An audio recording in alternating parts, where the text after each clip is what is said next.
Street movement पे भी आपकी अपडेट आ गई है। आपने जिक्र किया बीच में कि इख्तियार जो है वो हुकूमत के पास नहीं है। जब पाकिस्तान तहरीक इंसाफ से बात होती है वो हमेशा ये कहते हैं कि इनके साथ बैठ के क्या करें, इनके पास इख्तियार नहीं है। और अब हुकूमत ये कहती है कि इख्तियार की अगर बात है तो वो तो पाकिस्तान तहरीक इंसाफ के पास भी नहीं है। आपकी जितनी भी क़यादत बाहर है वो अगर कोई फैसला करती है, लेट्स से कि वो अगर मुज़ाकरात के लिए तैयार हो जाती है, तो वो तो इमरान खान किसी भी टाइम पे वीटो कर देंगे। इख्तियार तो असल में सिर्फ जेल में है। बिल्कुल, इख्तियार जेल में ही है और उन्होंने इख्तियार आगे सौंपा है, उनके नुमाइंदे हैं, उन्होंने अपोजिशन लीडरान बनाया, पार्टी के उहदेदारान है। अच्छा। तो अगर आप समझते हैं कि इमरान खान से ही बात करनी है तो जाएं, जाकर कर लें, क्योंकि अगर आप मुल्क के लिए संजीदा होते ना तो आप फिर मुल्क का सोचते, मुल्क की आवाम का सोचते। जाकर आप ट्रंप को जाकर आशीर्वाद ना दे रहे होते, वहाँ अमन मुआहदों के अंदर शमूलियत ना कर रहे होते। इंटरनेशनल एस्टेब्लिशमेंट हो या यहाँ पाकिस्तान के अंदर मामला हो, ये तमाम लोग नहीं चाहते कि इमरान खान बाहर आए, क्योंकि उसने कहा था एब्सोल्युटली नॉट। अच्छा, आज आप एब्सोल्युटली यस पहले हो कहते थे गया। कि डोनाल्ड ट्रंप चाहते हैं, बल्कि ये जो ट्रंप की बत्ती जिसका ये फ्रेज भी बन गया था कि पाकिस्तान तहरीक इंसाफ को उम्मीद ही डोनाल्ड ट्रंप से थी। देखिए वो आएंगे, एक ट्वीट करेंगे और इमरान खान आएंगे, तो अभी आप कह रहे हैं देखिए आलमी ताकतें पूरे दुनिया के अंदर जो है असर रखती हैं। बुनियादी इंसानी हकूक की खिलाफवर्जियों के ऊपर हर मुल्क को आवाज़ बुलंद करनी चाहिए। और अगर ट्रंप साहब ईरान के अंदर कर सकते हैं, हालांकि वो मुदाखलत है, वहाँ कर सकते हैं, धमकियां दे रहे थे ना, वहाँ तो उन्होंने नहीं कहा कि बुनियादी हकूक का मामला है। तो पाकिस्तान में उन्होंने जो खामोशी इख्तियार की वो वाज़ेह नजर आती है कि शहबाज शरीफ साहब उनके सामने लेटे हुए हैं। अच्छा, शहबाज शरीफ से ऐसे लोग, मैं चाहूंगी कि आप हुकूमत का पॉइंट ऑफ व्यू, दूसरी जो साइड है, प्लीज उसको भी कंसिडर करें। आप ये कह रहे हैं कि अगर ईरान में वो होती है तो वो मुदाखलत है, और पाकिस्तान में अगर वो नहीं हो रही तो वो खामोशी है, पाकिस्तान में अगर हो तो वो मुदाखलत नहीं है। नहीं, देखें उधर उन्होंने ये कहा कि अगर फॉर एग्जांपल आपने लोगों के ऊपर लाठी चार्ज किया या गोली चलाई जाए, जो कि गोली नहीं चला रहे थे, तो हम आपका वही हाल करेंगे जो दूसरे मुल्कों का किया है। तो ये तरीकाकार नहीं होता। तरीकाकार ये होता है कि कहीं पर अगर कोई जुल्म हो रहा है तो उस पर आप कहें, रिक्वेस्ट करें कि ऐसा ना कीजिए। लेकिन यहाँ पर क्या है कि पाकिस्तान में आज भी देख लें, ईमान मजारी को जिस तरह सरीना चौक से उठाया गया, सिर्फ उसने मिसिंग पर्सन का मामला अदालतों के अंदर उठाया, उसके ऊपर मुकदमात बन गए। एक मुकदमा तो मेरे साथ भी उनका उसमें भी नॉमिनेट हैं, और जो बार के सदर हैं उन्होंने दर्ज करवाया था कि उन्होंने हमला कर दिया मेरे ऊपर। तो ऐसी सूरत हाल के अंदर फिर आप बात करेंगे, आप बोलेंगे। लाहौर के अंदर क्या हो रहा है, 4 बच्चे हैं, उनके वालिद रक्षा ड्राइवर थे, उसके घर में हमला किया और बेचारे उसको वो दुनिया से चला गया। ठीक है, पीटीआई का कारकुन समझ के गया, हालांकि वो पीटीआई का नहीं था। लेकिन क्या उस पर कोई एफआईआर दर्ज हुई है? नहीं हुई है। आज पे हुई है कोई जो इन्होंने हमला किया? नहीं हुई। इससे पहले एक जज की गाड़ी के बच्चे की गाड़ी के नीचे 2 बच्चियां आ गई थी, उसको भी जो है जमानत दे दी गई।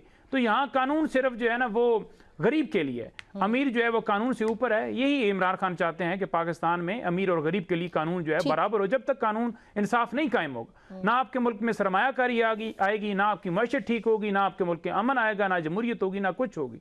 हम इसलिए जदोजहद कर रहे हैं। ठीक है नईम साहब, 28वीं आईनी तरमीम आ रही है?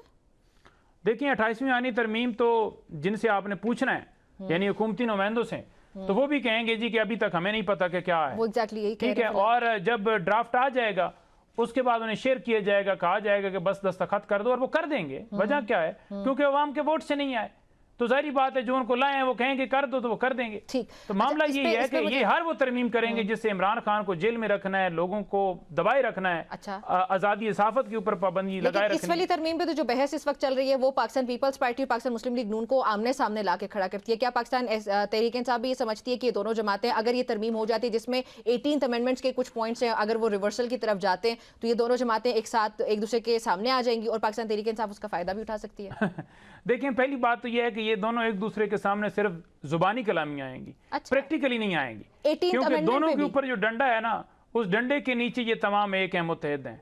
ठीक है जी। और जो आगे इनका दुश्मन है ना, जो इनको ये समझते हैं दुश्मन है, जो पाकिस्तान का खैर खा है, जिसने इनकी लूट मार और करप्शन की बात की है, जिसने कहा है कि हम आपको नहीं छोड़ेंगे, आवाम का पैसा आवाम को दें, वो इनका दुश्मन है। उसके सामने ये तमाम मुत्तहिद हैं। जब भी इनमें से कोई फरीक ऊपर नीचे होता है ना, वो खाली तस्वीर दिखा देते हैं, इमरान खान को निकालें, ये पीछे हो जाने, कहते नहीं उन्हें रहने दो, मेहरबानी करो, वो बेची रहा, मेहरबानी करो, जिमें कहते हो मनने नूं तैयार हाँ जी, मनने नूं तैयार हैं। अच्छा। इनकी ये हालत है। अच्छा, तो फिर मतलब ये 28th अमेंडमेंट आ रही है और इस पे दोनों जमातें एक साथ होंगी, और इस पे एक पॉइंट ये भी रेज हो रहा है कि ये जो एज है वोटर की वो 18 से बढ़ा के 25 हो रही है, और इसमें पाकिस्तान तहरीक इंसाफ का बहुत ज्यादा नुकसान होगा। आपको लगता है ऐसा कुछ? देखिए इस तरमीम के अंदर जो मैं नजर हमें आ रहा है ना, सिंध के अंदर तो होगा, वो तो पहले भी जो ये कहेंगे वो कर लेंगे।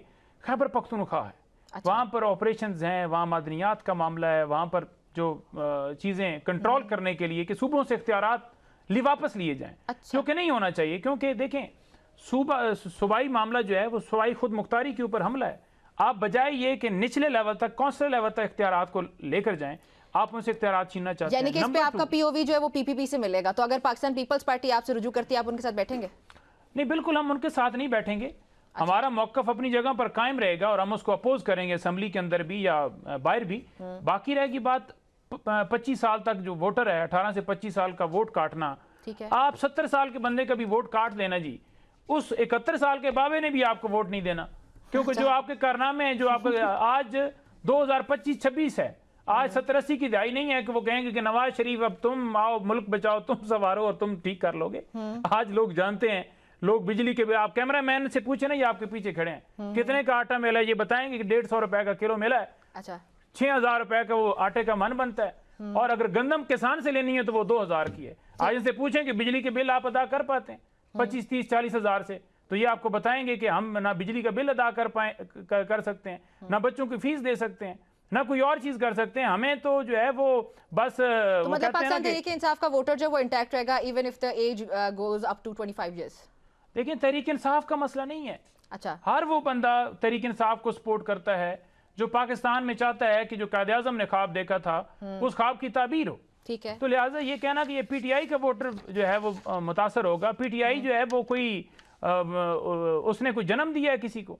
ये तो अवाम है ना, अवाम एक जमात को सपोर्ट करती है, और वो सपोर्ट यही है, वो पाकिस्तान की खातिर है। आप उन्हें सारा दिन बैठ के कहते हैं दहशतगर्द दहशतगर्द, डिजिटल दहशत। मैं आज देख रहा था, मैंने एक बंदे को फोन मिलाया, मैंने कहा जी मैं इससे बात करता हूँ, आगे से जनाब हदायत दी जा रही थी जी, कोई भी सोशल मीडिया के ऊपर जजेस के खिलाफ, रियासत के खिलाफ, बाकी इदारों के खिलाफ कोई मवाद ना दीजिए। भाई, आप जो इदारा गलत काम करेगा उसके खिलाफ क्यों नहीं बात की जाएगी? जो जज इंसाफ नहीं देगा उसके खिलाफ क्यों नहीं बात की जाएगी?